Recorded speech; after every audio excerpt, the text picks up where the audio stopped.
5월 26일 금요일 아침입니다. 오늘 묵상할 본문은 민수기 36장 1절부터 13절입니다. 오늘이 민수기 마지막으로 묵상하는 날입니다.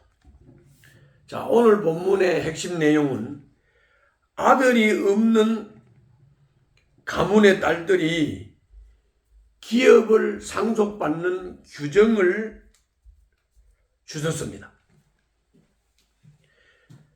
한 지파의 기업이 다른 지파로 옮겨갈 수 있기 때문에 이런 말이죠.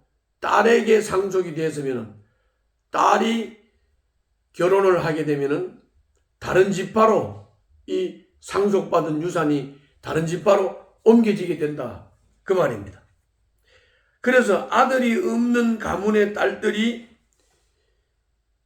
기업을 상속받는 규정은 한 지파의 기업이 다른 지파로 옮겨갈 수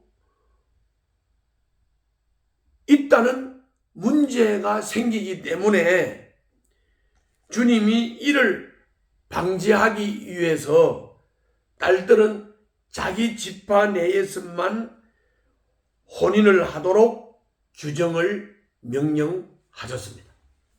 이것이 오늘 본문의 핵심 내용입니다. 자, 그러면은 이 내용을 중심으로 해서 본문을 순서에 따라 구체적으로 설명을 드리면, 먼저 본문 1절부터 4절에서 길르앗 자손이 모세를 찾아왔습니다. 슬로보핫의 딸들에게 물려준 유산이 다른 지파에 넘어갈 수 있다고 이의를 제기한 것입니다. 이는 슬로보핫의 딸들이 다른 지파 남자와 결혼을 하면 발생할 수 있는 문제였습니다. 이어서 5절부터 6절에서 주님은 슬로보핫의 딸들의 말이 옳다고 인정을 하시고, 조상의 유산을 물려받은 딸들은 그들이 속한 지파 안에서만 결혼할 수 있다는 규정을 주셨습니다. 유산을 다른 지파로, 상속받은 유산을 다른 지파로 넘어가지 않도록 하는 규정입니다. 이는 딸들도 유산을 물려받을 수 있다는 합리적 규정으로 인해 지파의 유산이 다른 지파로 옮겨갈 수 있는 불합리한 문제, 신명기 27장 17절을 잘 참고해 보시기를 바랍니다.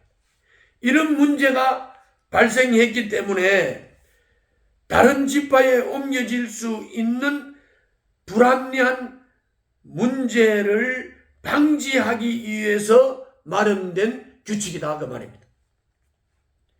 유산과 관련하여 가장 중요한 원칙은 각 지파가 공평하게 분배받은 땅을 대대로 후손에게 물려줘야 한다.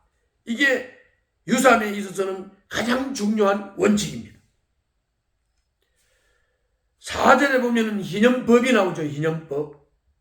이 희년법도 이런 원칙이 지켜질 수 있도록 돕는 장치인 것입니다. 이것이 7절부터 9절을 자세히 보시면 나와 있습니다.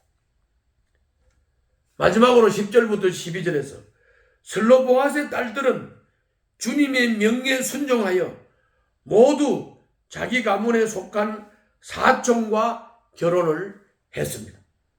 이로써 그들이 받은 유산이 므낫세 지파에 그대로 남게 되었습니다. 이것이 오늘 본문의 내용입니다. 자, 그러면 오늘 본문 속에 나타난 하나님은 어떤 하나님이신가? 거기 5절부터 9절을 보면 슬로보핫의 딸들이 아버지의 기업을 지키고 길르앗 가문도 가문의 기업을 잃지 않게 하시는 하나님이십니다.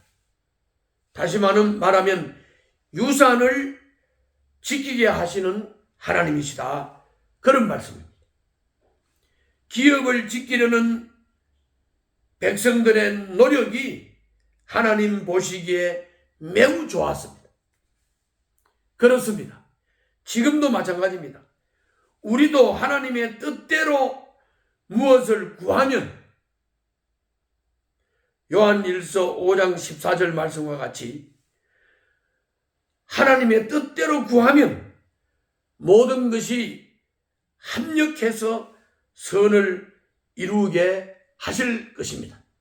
로마서 8장 28절의 말씀입니다. 왜 그렇습니까? 우리가 하나님의 기업을 지키려고 하는 정신, 그것은 우리가 하나님의 뜻을 지키려고 하는 정신과 같기 때문에 우리가 하나님의 뜻대로 살고자 하나님께 구하면 하나님은 모든 것이 합력해서 선을 이루도록 하신다. 하나님의 뜻을 이루어 가신다. 그 말입니다.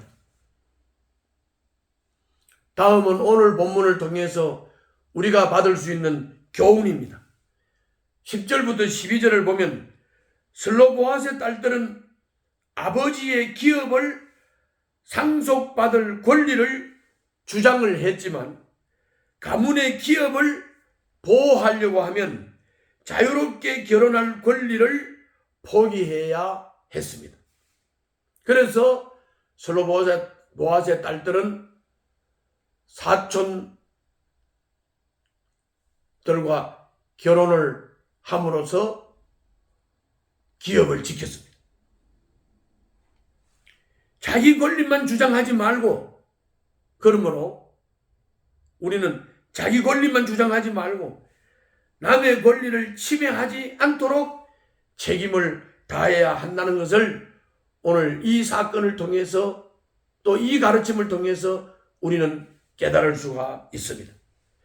그러므로 우리는 권리만 주장하지 말고 남의 권리를 침해해서도 안 된다는 것, 남의 권리를 침해하지 않도록 책임을 다해야 한다는 것, 우리는 꼭 마음에 새겨야 되겠습니다.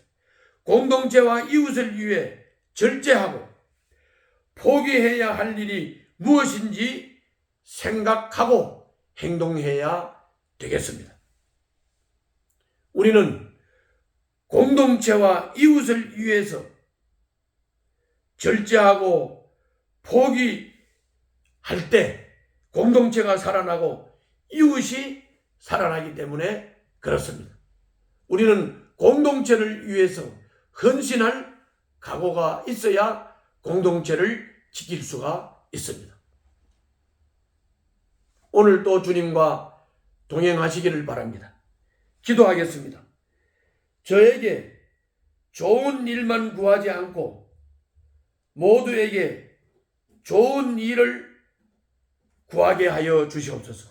나만의 유익을 위하지 않고 공동체의 유익을 위해서 헌신할 수 있고 희생할 수 있는 자세가 되게 하여 주시옵소서. 예수님 이름으로 기도하옵나이다. 아멘.